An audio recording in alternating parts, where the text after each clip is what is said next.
আমাক গাখীৰ লাগে, মাছ লাগে, মাংস লাগে, কণী লাগে। কোনোবা এটাত আমি সেলফ সাফিচিয়েণ্ট নেকি? আমি আত্মনিৰ্ভৰশীল নেকি? যদি 10টা বছৰে এটা জাতিক আমাক যদি এটা বিষয়ত চাউলত যদি আত্মনিৰ্ভৰশীল কৰিব নোৱাৰিলে, 1 লাখ কোটি টকাতকৈ বেছি ঋণৰ বোজা আমাৰ হৈ গৈছে। ঋণত আমি এতিয়া অত্যন্ত দুৰ্দশাগ্ৰস্ত অসম। গতিকে আমি ভাবোঁ যে বাজেটখন এনেকুৱা হ'ব লাগে য'ত জনমুখী গতি কথা বতৰাবোৰ জড়িত হৈ থাকে, বান গৰাখহনীয়াৰ কথা থাকে, ইয়াৰ লগত ছাত্ৰ ছাত্ৰীসকলৰ সংস্থাপন আৰু উন্নয়নৰ কথা জড়িত হৈ আছে। সেইকাৰণে তেওঁলোকক সংস্থাপন কেনেকৈ কৰিব? চাকৰি দিয়েই সকলো ছাত্ৰ ছাত্ৰীকে সংস্থাপনৰ বাদ দিব নোৱাৰে। আৰু অৰ্থনৈতিক ভৱিষ্যতটো সুৰক্ষিত কৰিবলৈ হ'লে এই বিষয়বোৰ ঠিক কৰিব লাগিব। বিজেপি অসমৰ যিখন চৰকাৰ আছে, সৰ্বানন্দ সোণোৱাল প্ৰথম মুখ্যমন্ত্ৰী, 2টা টাৰ্মৰ কাৰণে হিমন্ত বিশ্ব শৰ্মা মুখ্যমন্ত্ৰী। তেওঁলোকৰ মূল লক্ষ্যটো কি আছিলে? স্বাৱলম্বী অসম, সেল্ফ সাফিচিয়েণ্ট আছাম, তাৰমানে আত্মনিৰ্ভৰশীল অসম কৰিবৰ কাৰণে তেওঁলোকৰ প্ৰতিশ্ৰুতি আছিলে। এতিয়া ক'ত আত্মনিৰ্ভৰশীল?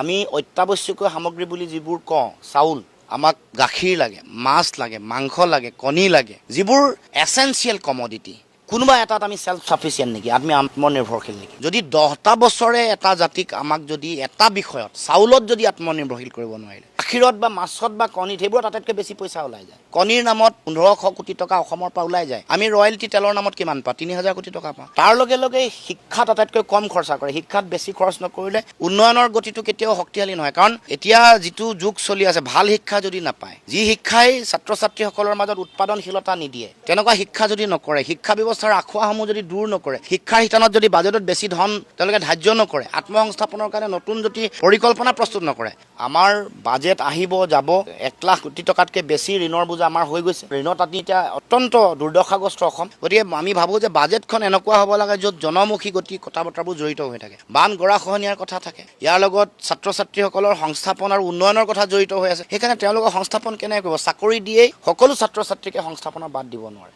আৰু অৰ্থনৈতিক ভৱিষ্যতটো সুৰক্ষিত কৰিবলৈ হ'লে এই বিষয়বোৰ ঠিক কৰিব লাগিব। 98% মাটিত এতিয়ালৈকে জলসিঞ্চনৰ ব্যৱস্থা নাই। কৃষকে কেনেকৈ ইয়াৰ পৰা লাভ হ'ব? শীতলীকৰণৰ কিমানটা ব্যৱস্থা, কেইটা কেন্দ্ৰ আছে? 29টা কেন্দ্ৰ, য'ত 5000তকৈ বেছি কেন্দ্ৰ আমাৰ কাষৰ ৰাজ্য পশ্চিমবংগত আছে। উৎপাদন কৰা মানুহে বজাৰ পাব লাগিব, প্ৰকৃত দাম পাব লাগিব। কোনো কাৰণতে উৎপাদিত সামগ্ৰী পেলাই দিব লগা পৰিৱেশ নহয়। যদি ক'ৰবাত এইটো পঠাবও নোৱাৰে, এক্সপৰ্ট কৰিবও নোৱাৰে, শীতলীকৰণত ৰাখি তাৰ যোগেদি যাতে বেলেগ বেলেগ বাই প্ৰডাক্ট কৰিব পাৰে, বেলেগ ধৰণৰ যাতে ভটিয়নি উদ্যোগ গঢ়ি তুলিব পাৰে, তাৰ কাৰণে চৰকাৰৰ অভিলাষী পৰিকল্পনা লাগিব। ডাঙৰ প্ৰকল্প লৈ বেলেগত কিবা এটা বস্তু আনিছে আৰু কমিশ্যন খাইছে মুখ্যমন্ত্ৰী আৰু বেলেগ, এইটোতো অৰ্থ নাইকিয়া কথা। চাউল পাঞ্জাৱৰ পৰা ট্ৰাকে ট্ৰাকে আনিব, অসমত উৎপাদন কৰি যদি আত্মনিৰ্ভৰশীল হ'লো হ'লে আমি বাহিৰলৈ পঠালে টকা আহিলে হ'লে, মাংস উৎপাদন কৰি বেলেগৰ ওচৰৰ 500-7খন ৰাজ্যলৈকে যদি আমি পঠালো হ'লে, তেতিয়া পইচা আমালৈ আহিলে হ'লে। সেইটো নকৰি বেলেগৰ পৰা ট্ৰাকে ট্ৰাকে মাংসৰ কাৰণে বিভিন্ন বস্তু আনিব, কণী অন্ধ্ৰপ্ৰদেশ, কেলকাতা আৰু বেলেগৰ পৰা আহিব, আৰু মুখ্যমন্ত্ৰীয়ে উন্নয়নৰ ঢাক ঢোল বজাই থাকিব আৰু ৰাইজেও